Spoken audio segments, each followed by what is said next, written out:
Assalamualaikum, perkenalkan nama saya Dedi Spasbriani dari kelas TI 234 Prodi Teknik Informatika. Saya akan membahas beberapa materi tentang basis data guna memenuhi tugas UTS. Apa itu DBMS? DBMS atau Database Management System adalah perangkat lunak yang digunakan untuk mengorganisir, menyimpan, mengelola, dan mengakses data dalam sebuah basis data.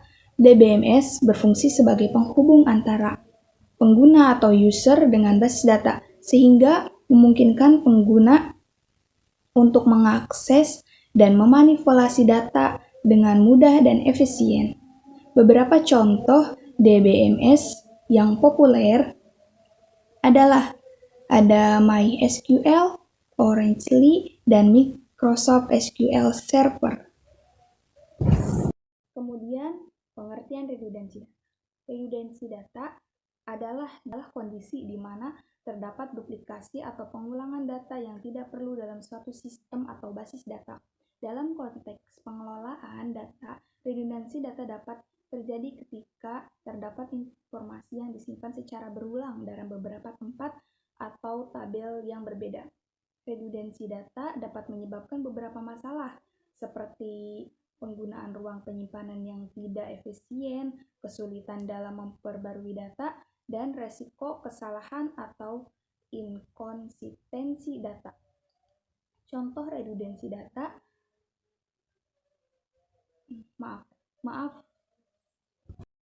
Kemudian ada pengertian entitas dalam basis data. Entitas dalam basis data merujuk pada objek nyata atau abstrak yang memiliki atribut dan dapat dibedakan dari objek lainnya. Dalam konteks basis data, entitas digunakan untuk merepresentasikan suatu konsep atau objek yang ingin disimpan dan dikelola dalam sistem basis data. Entitas dapat berupa orang, tempat, benda, kejadian, atau konsep lainnya. Entitas dalam basis data memiliki beberapa karakteristik, antara lain atribut.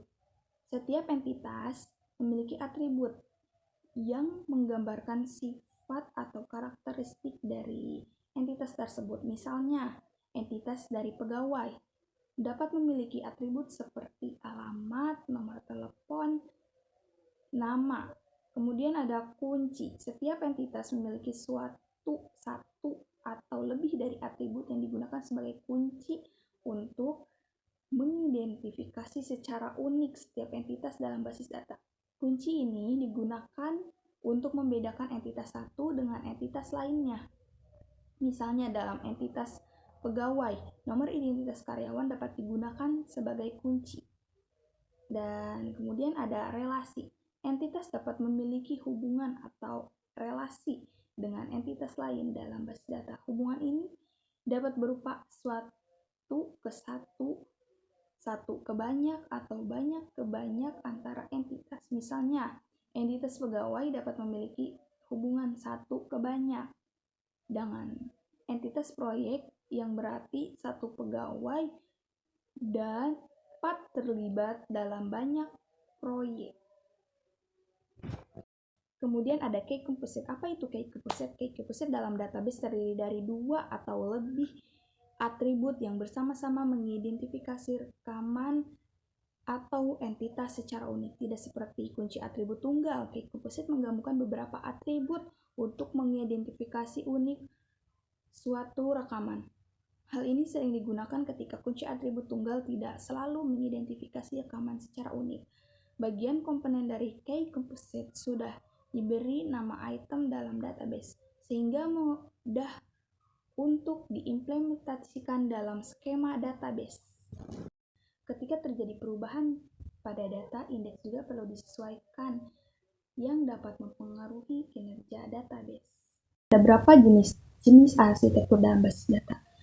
Jenis-jenis arsitektur dalam basis data ada 4. Yang pertama adalah arsitektur terpusat. Jenis arsitektur ini melibatkan satu mesin server yang menyimpan basis data, DBMS, dan aplikasi basis data. Pengguna berinteraksi dengan sistem melalui terminal. Kelebihan dari arsitektur ini adalah kemudahan dalam mengelola dan mengontrol basis data.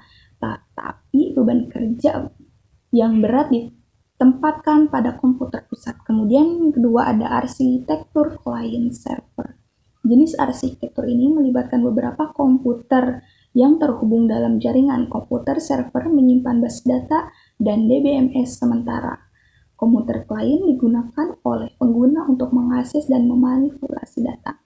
Arsitektur ini memungkinkan pembagian tugas dan pemrosesan yang lebih efisien. Kemudian yang ketiga ada arsitektur paralel. Jenis arsitektur ini melibatkan penggunaan beberapa prosesor dan disk yang dirancang untuk dijalankan secara paralel dan simultan. Tujuannya adalah untuk meningkatkan kinerja sistem basis data. Arsitektur ini digunakan untuk memperbaiki kinerja dari DBMS. Kemudian yang terakhir dan yang keempat ialah arsitektur terdistribusi. Jenis arsitektur ini menyimpan dan mengelola data yang terdistribusi dari beberapa lokasi fisik yang terhubung dalam jaringan. Setiap lokasi memiliki salinan data tertentu dan sistem basis data secara otomatis mengelola, replikasi, dan mensinkronisasi data antara lokasi. Arsitektur ini memungkinkan stabilitas dan ketersediaan yang tinggi. Kemudian apa saja level dalam basis data? Basis data memiliki beberapa level. Yang pertama ada level fisik. Level ini menggambarkan bagaimana data disimpan secara fisik dalam media penyimpanan internal sistem komputer. Kemudian ada level konseptual. Level ini menggambarkan data apa yang sebenarnya secara konseptual tersimpan dalam basis data dan hubungannya dengan data lain dalam basis data. Pada level ini, data diwakili dalam bentuk relasi antara data. Kemudian ada level eksternal. Level ini menggambarkan data apa saja yang disimpan dalam database dan hubungan relasi yang terjadi antara data dari keseluruhan database. Kemudian ada apa perbedaan antara basis data hierarki dan basis data jaringan? Basis data hierarki dan basis data jaringan memiliki perbedaan di antara keduanya. Yang pertama ada hubungan struktur hubungan. Basis data hierarki menggunakan struktur hierarkis atau pohon, di mana setiap rekod memiliki satu orang tua dan banyak anak. Model ini menggunakan hubungan satu ke banyak antara rekod. Basis data jaringan juga menggunakan struktur hierarkis, tetapi dengan perbedaan bahwa setiap rekod anak dapat memiliki lebih dari satu orang tua. Model ini menggambarkan hubungan banyak ke banyak antara rekod. Kemudian ada kemampuan pengelola hubungan. Dalam basis data hierarki memiliki keterbatasan dalam mengelola hubungan ke banyak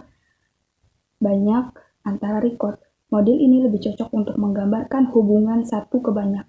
Sedangkan basis data jaringan dirancang untuk mengatasi keterbatasan ini dan dapat mengelola hubungan banyak ke banyak dengan lebih efisien. Model ini lebih fleksibel dalam menggambarkan hubungan antar rekod.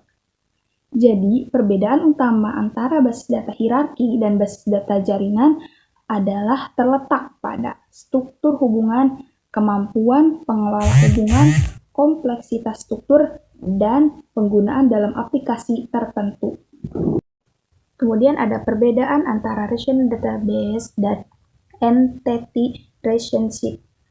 Relational database adalah jenis database yang terdiri dari tabel-tabel mewakili entitas-entitas, sedangkan entity relationship adalah metode pemodelan yang digunakan untuk menggambarkan hubungan antara entitas-entitas dalam basis data relational. Relational database fokus pada struktur dan menyimpan data dalam tabel-tabel, sedangkan entity relationship fokus pada pemodelan hubungan antara entitas-entitas. Kemudian ada relational database yang menggunakan tabel dengan baris dan kolom untuk menyimpan data, sedangkan entity relationship menggunakan diagram untuk menggambarkan hubungan antara entitas. Kemudian ada apa perbedaan SQL dan non-SQL?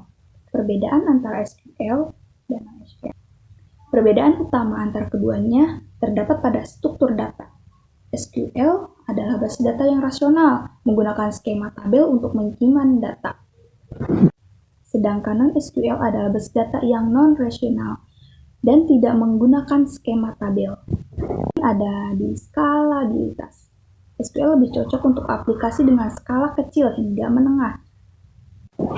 Sedangkan NoSQL dirancang untuk mengatasi skala yang lebih besar dan dapat dengan mudah diubah ukurannya secara horizontal dan menambahkan lebih banyak server.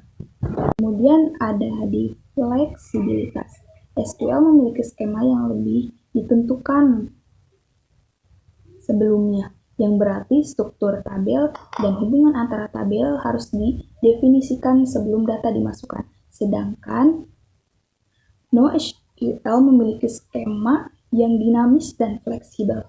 Ini memungkinkan pengguna untuk menyimpan data yang tidak terstruktur atau berubah-ubah dengan mudah.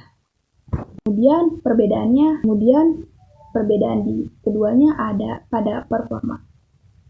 NoSQL seringkali memiliki performa yang lebih baik daripada SQL dalam hal kecepatan dan skalabilitas, karena NoSQL tidak memerlukan operasi gabungan yang kompleks seperti SQL. Ini dapat menghasilkan waktu respon yang lebih cepat untuk query yang kompleks dan memungkinkan meningkatkan performa secara horizontal dengan menambah lebih banyak server.